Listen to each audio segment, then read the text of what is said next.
तो दोस्तों, बॉलीवुड के बादशाह का इस बार बहुत जोरदार कमबैक हुआ है, क्योंकि इस साल शाहरुख खान की एक नहीं बल्कि दो सुपरहिट मूवी रिलीज हुई है। पठान तो बढ़िया थी ही, लेकिन जवान उससे भी ज्यादा अच्छी है। इस फिल्म में मसाले और एक्शन के अलावा देशभक्ति और करप्शन जैसी कई बातों को हाईलाइट किया गया है। इसी वजह से ये मूवी बहुत इंटरेस्टिंग है, मगर थोड़ी सी कंफ्यूजिंग है। इसीलिए आज मैं जवान मूवी को शॉर्ट में एक्सप्लेन करूंगा। तो बिना किसी देरी के आइए देखते हैं।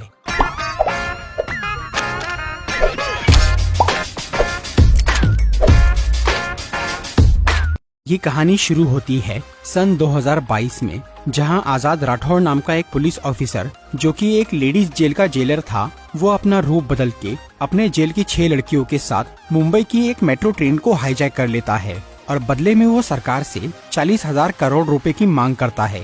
लेकिन सरकार उसकी ये मांग पूरी नहीं करती।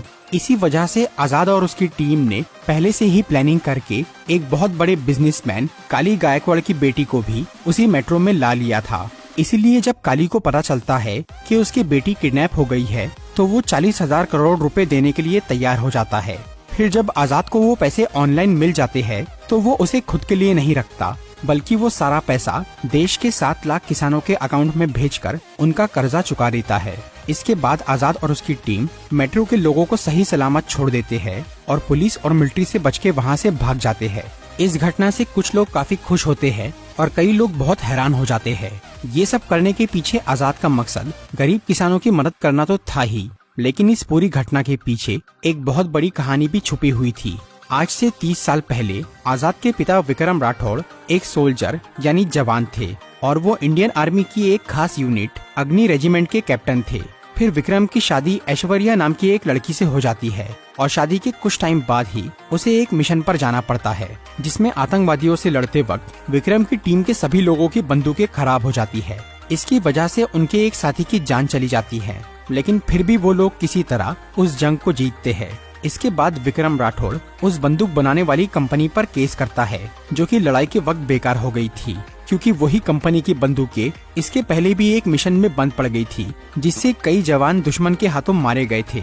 उस बंदूक की कंपनी का मालिक था काली गायकवाड़, जो कि एक बहुत बुरा और बेरहम आदमी था। जब उस पर खराब बंदूकें बेचने का मुकदमा किया जाता है, तब काली अपनी गलती मानने के बजाय सोल्जर्स को ही दोषी ठहराता है और वो हर्जाना भर के केस को रफा दफा करने की बात करता है। पर विक्रम इसके लिए राजी नहीं होता और वो काली को गलत साबित करके उसकी कंपनी से बंदूकें खरीदना बंद करवा देता है। इससे काली को बहुत गुस्सा आता है और वो एक रात विक्रम और उसकी बीवी ऐश्वर्या पर हमला कर देता है। फिर काली के साथ ही विक्रम के घर पे कई झूठे सबूत और बहुत सारे पैसे रख देते हैं उसे देशद्रोही साबित करने के लिए, और वो ऐश्वर्या को बोलते हैं कि अगर वो अपने पति के खिलाफ झूठी गवाही देंगी तो वो उसे बख्श देंगे। लेकिन ऐश्वर्या उनकी बात नहीं मानती और वो उन पुलिस वालों को मार डालती है जो कि काली के लिए काम कर रहे थे।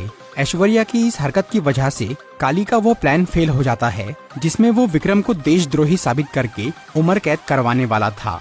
इसलिए अब वो विक्रम को एक प्लेन में बॉर्डर के पास लेकर जाता है और वो उसे गोली मारकर प्लेन से नीचे फेंक देता है, जिसके बाद ऐश्वर्या को मर्डर और देशद्रोह के इल्जाम में फांसी की सजा हो जाती है और सरकार को लगता है कि विक्रम राठौड़ की गद्दारी पकड़े जाने से वो कहीं भाग गया है।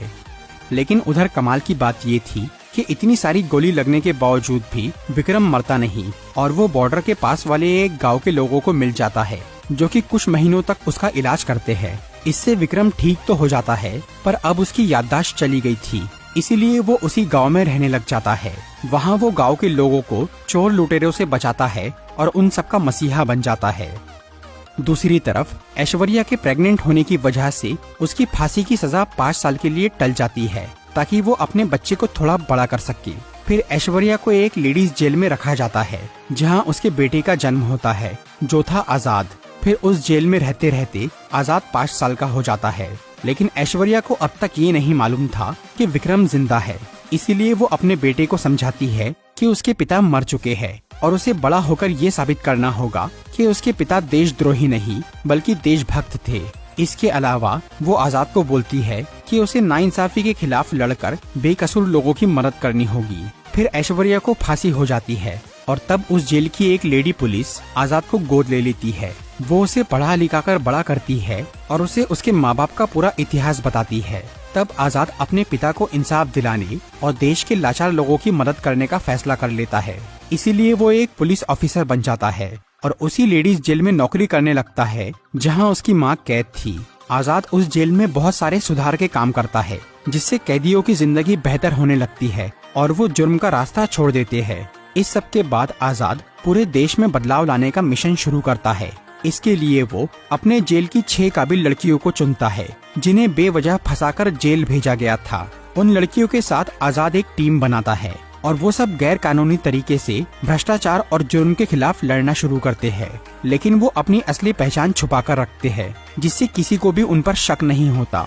इस तरह से आजाद और उसकी टीम कुछ छोटे मोटे कामों को अंजाम देते हैं और फिर वो बड़े मिशन शुरू करते हैं, जिसमें वो सबसे पहले मुंबई की मेट्रो को हाईजैक करके काली गायकवाड़ से पैसे लेते हैं और गरीब किसानों को बांट देते हैं। इस मिशन के जरिए आजाद अपनी टीम की एक लड़की, जो कि एक किसान की बेटी थी, उसे इंसाफ दिलाता है। इसके साथ ही उसने काली से अपने माँ बाप का बदला लेना भी शुरू कर दिया था और अपने पिता पर से गद्दारी का धब्बा हटाने के लिए वो विक्रम राठौड़ का रूप और नाम इस्तेमाल करके ये सब काम कर रहा था, ताकि जनता उसे देशद्रोही के बदले एक हीरो समझे।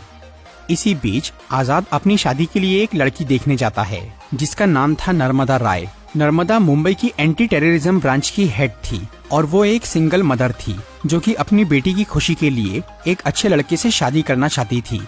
आजाद नर्मदा और उसकी बेटी दोनों को ही पसंद आ जाता है, लेकिन नर्मदा को उसकी असलियत नहीं मालूम थी और वो मेट्रो वाली घटना के बाद से उसी हाईजैकर को ढूंढ रही थी। आजाद नर्मदा को अपनी सच्चाई बताने की कोशिश करता है, पर उसे सही मौका नहीं मिल पाता। इसके बाद आजाद अपनी टीम की एक लड़की, जिसका नाम ईरम था और वो एक डॉक्टर थी, उसे इंसाफ दिलाने के लिए एक मिशन शुरू करता है। कुछ साल पहले ईरम एक सरकारी हॉस्पिटल में काम करती थी, जहां कोई भी फैसिलिटी अवेलेबल नहीं थी और एक दिन वहां के करप्ट मैनेजमेंट और हेल्थ मिनिस्टर की गलती की वजह से कई सारे बच्चों की जान चली जाती है। और जब ईरम मैनेजमेंट पे उंगली उठाती है तो उसे ही उन बच्चों की मौत का जिम्मेदार ठहराकर जेल भेज दिया जाता है। इसलिए अब इसके बदले में आजाद और उसकी टीम हेल्थ मिनिस्टर पे हमला करके उसे एक सरकारी हॉस्पिटल में किडनैप कर लेते हैं। वो हेल्थ मिनिस्टर काली गायकवाड़ का जीजाजी था, इसीलिए इस मामले से काली को एक और चोट पहुंचती है। फिर आजाद दोबारा विक्रम राठौड़ का रूप लेकर नर्मदा से बात करता है और वो हेल्थ मिनिस्टर की जान के बदले में सभी सरकारी हॉस्पिटल को ठीक करने बोलता है। इसके साथ ही वो हॉस्पिटल मैनेजमेंट को ईरम से माफी मांगने लगाता है। फिर जब उसकी सभी मांगे पूरी हो जाती है, तब आजाद और उसकी टीम हेल्थ मिनिस्टर को छोड़ के वहाँ से भागने की कोशिश करते हैं, लेकिन तभी नर्मदा और मिलिट्री वाले वहाँ आकर उन्हें घेर लेते हैं। तब आजाद उन सब से लड़के अपनी टीम को लेकर वहाँ से भाग जाता है, पर जाते वक्त नर्मदा को उसका नकाब मिल जाता है, जो कि उस नकाब की मदद से वो हाईजैकर का स्केच बनवाना शुरू करती है। दूसरी तरफ काली गायकवाड़ इस बात से परेशान था कि वो 2 बार उस हाईजैकर से हार चुका है, इसलिए अब वो इस लड़ाई को जीतने के लिए पॉलिटिकल पार्टी ज्वाइन करने का फैसला करता है, ताकि पूरा पावर उसके हाथ में आ जाए।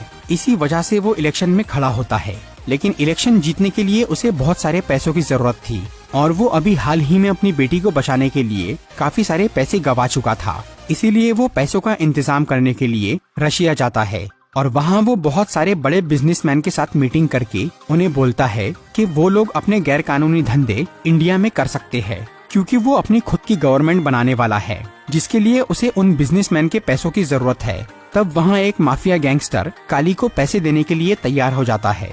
इधर नर्मदा और आजाद की शादी हो जाती है, पर शादी के तुरंत बाद ही नर्मदा को उस हाईजैकर का स्केच मिल जाता है, जिससे उसे पता चल जाता है कि आजाद ही वो आदमी है। इसीलिए वो उसके खिलाफ हो जाती है। इसी दौरान काली के छोटे भाई मनीष को भी आजाद की असलियत पता चल जाती है, इसीलिए वो नर्मदा और आजाद को किडनैप करके उन्हें टॉर्चर करता है, क्योंकि मनीष को लग रहा था कि नर्मदा भी उसी के साथ मिली हुई है। उधर जैसे ही आजाद की टीम की लड़कियों को पता चलता है कि वो मुसीबत में है, तो वो सभी उसे बचाने पहुंच जाती है, लेकिन तभी वहाँ एक और आदमी आ जाता है और वो मनीष और उसके साथियों पे हमला कर देता है। ये आदमी था आजाद का पिता विक्रम राठौड़। विक्रम को यहाँ तक जूजू नाम का एक पुलिस वाला लेकर आया था, जो कि आजाद से मेट्रो में टकराया था। असल में ये पुलिस वाला उसी गांव का एक बच्चा था जहां विक्रम याददाश्त जाने के बाद रुका था। जूजू ने 30 साल पहले विक्रम से ये वादा किया था कि वो बड़ा होने के बाद उसकी असली पहचान का पता लगाएगा। और जब जूजू ने उस मेट्रो वाली घटना के दौरान आजाद को देखा, तो उसे अपने गांव में बसे उस मसीहा की याद आ गई। इसीलिए उसने तलाश करके ये पता लगाया कि वो आदमी मिलिट्री का जवान विक्रम राठौड़ है, जिसे गद्दार घोषित किया गया था। फिर जूजू ने विक्रम के 4 दोस्तों को जमा किया और वो उन्हें अपने गांव लेकर गया। हालांकि विक्रम की याददाश्त अब तक वापस नहीं आई थी, पर सभी घटनाओं को जोड़ने से उन सबको ये समझ में आ जाता है कि मुंबई में जो आदमी विक्रम राठौड़ के नाम से क्रांति कर रहा है वो असल में विक्रम का बेटा है। तब जूजू और बाकी सब लोग मुंबई पहुंच जाते हैं और विक्रम उस अड्डे पर चला जाता है जहां आजाद और नर्मदा को कैद किया गया था। वहां विक्रम सभी गुंडों और काली के भाई मनीष को मार डालता है और आजाद को वहां से निकाल लेता है। दूसरी तरफ नर्मदा वापस अपनी ड्यूटी पर लौट जाती है। उसे अब आजाद की असलियत पता चल गई थी, इसीलिए वो उससे बहुत नाराज थी और वो उसे गिरफ्तार करना चाह रही थी। पर उन्हें ये नहीं मालूम था कि आजाद अभी है कहाँ। लेकिन नर्मदा को ये पता चल गया था कि आजाद की टीम की 6 लड़कियां उसी जेल में रहती है जहां वो नौकरी करता है। इसीलिए नर्मदा उनसे आजाद की लोकेशन जानने के लिए कैदी बनकर उस जेल में पहुंच जाती है। वहां वो उन लड़कियों को इमोशनल करके उन्हें अपने साइड करने की कोशिश करती है। तब वो लड़कियां नर्मदा को आजाद और उसके माँ बाप की पूरी कहानी बताती है, जिससे नर्मदा भी आजाद के पक्ष में आ जाती है। लेकिन इसी दौरान नर्मदा का असिस्टेंट ईरानी, जो कि असल में काली के लिए काम करता था, वो भी उन लड़कियों की बातें सुनकर आजाद की पूरी असलियत जान लेता है और फिर वो काली को भी इस बारे में बता देता है। उधर काली अपने भाई की मौत से बहुत गुस्सा था, इसीलिए वो ईरानी को बोलता है कि वो नर्मदा और उन 6 लड़कियों को मार दे। फिर जब ईरानी उन सबको मारने ही वाला होता है, तभी आजाद, विक्रम और उनके दोस्त उस जेल में पहुंच जाते हैं और वो ईरानी और उसके साथियों को मार देते हैं। लेकिन उसी लड़ाई के बीच आजाद की टीम की एक लड़की भी मारी जाती है। तब नर्मदा उस लड़की की जगह ले लेती है और वो भी उस जंग में शामिल हो जाती है। फिलहाल आजाद और उसके साथियों को ये पता चल गया था कि काली इलेक्शन में खड़ा होने वाला है और वो पूरा सिस्टम अपने कंट्रोल में करना चाहता है, जिसके लिए उसने फॉरेन से बहुत सारा पैसा लाया है और उन पैसों से वो वोटर्स को खरीदने वाला है। इसीलिए आजाद और बाकी लोग ये प्लान बनाते हैं कि वो काली के पैसों के ट्रक्स को उनकी मंजिल पे पहुंचने से पहले ही चुरा लेंगे। फिर वो सब लोग उन पैसों के ट्रक्स के पास पहुंच जाते हैं, जहां विक्रम और उसके दोस्त सभी गुंडों का ध्यान भटकाते हैं और आजाद अपनी टीम के साथ वो ट्रक्स लेकर भाग जाता है। पर आखिर में विक्रम और उसके दोस्तों को काली के साथी पकड़ लेते हैं और उनसे पूछताछ करना शुरू करते हैं।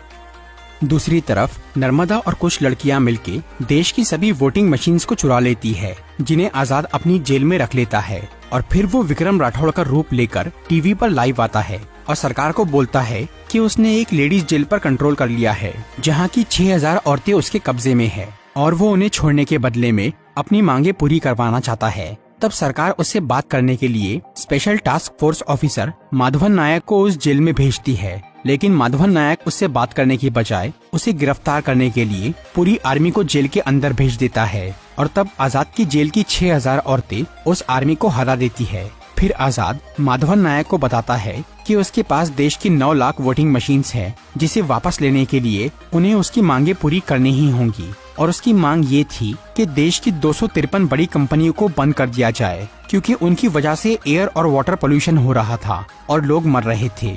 ये बात सुनकर सरकार को लगता है कि उसकी मांग सही है, इसलिए उन कंपनियों को तुरंत बंद कर दिया जाता है। तब आजाद फिर से टीवी पर लाइव आता है और वो अपना असली रूप दिखाकर जनता को बोलता है कि वो बस एक आम आदमी है और वो चाहता है कि लोग अपनी वोट देने की ताकत का सही इस्तेमाल करें, ताकि किसी इंसान को ऐसी क्रांति करने की नौबत न आए। फिर आजाद सभी वोटिंग मशीन्स को जेल के बाहर भेज देता है।